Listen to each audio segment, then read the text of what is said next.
আপনারা সবাই বিশ্বব্যাপী অনলাইন কেনাকাটা সম্পর্কে জানেন।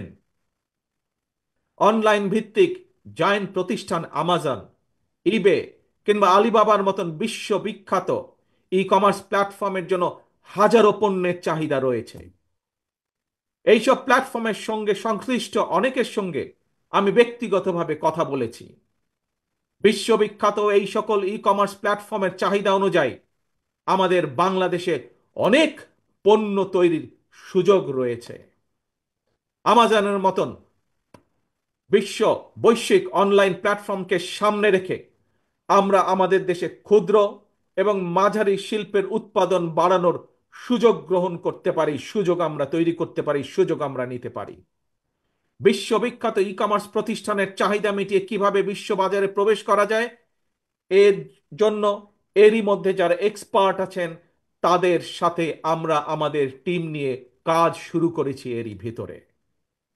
প্রিয় ভাই বোনেরা, বাংলাদেশের বহু তরুণ প্রজন্মের সদস্য অনলাইনে কাজ করেন কিংবা করছেন কিংবা করার ইচ্ছে রয়েছে। আপনাদের জন্য কর্মসংস্থান এবং নিরাপদ কর্মপরিবেশ নিশ্চিত করতেও আমাদের উদ্যোগ রয়েছে। আমি জানি শিক্ষিত তরুণ প্রজন্মের সামনে বর্তমানে ফ্রিল্যান্সিং একটি অত্যন্ত আকর্ষণীয় সেক্টর। দেশে এই মুহূর্তে প্রায় 10 লক্ষের মতন ফ্রিল্যান্সার আউটসোর্সিং এর মাধ্যমে $100 কোটি বেশি আয় করতে সক্ষম হচ্ছেন। আউটসোর্সিং এর সঙ্গে যুক্ত বেশ কিছু মানুষের সঙ্গে আমি কথা বলেছি। তারা জানিয়েছেন লেনদেনের জন্য বাংলাদেশে পেপাল, ওয়াইজ বা স্ট্রাইপের মতন আন্তর্জাতিক গেটওয়ে প্রতিষ্ঠান ব্যবহারের সুযোগ না থাকায় তাদের অর্জিত যে অর্থ সেটি দেশে আনা কষ্টকর হয়ে পড়ে।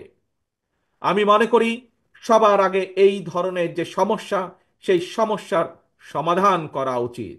প্রিয় উপস্থিতি, এই বিষয়টি নিয়ে আমি গত 1 দশক ধরে বেশ অনেকবার কথা বলে এসেছি।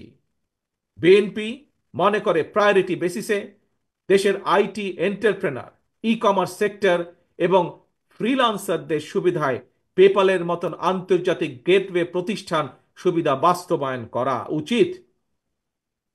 বাংলাদেশে পেপাল সুবিধা নিশ্চিত করা গেলে, যার লক্ষ্য আমাদের রয়েছে, তাহলে লক্ষ লক্ষ ফ্রিল্যান্সারদের কাজের সুযোগ বাড়ার পাশাপাশি দেশে রেমিটেন্সের পরিমাণও বাড়বে ইনশাল্লাহ।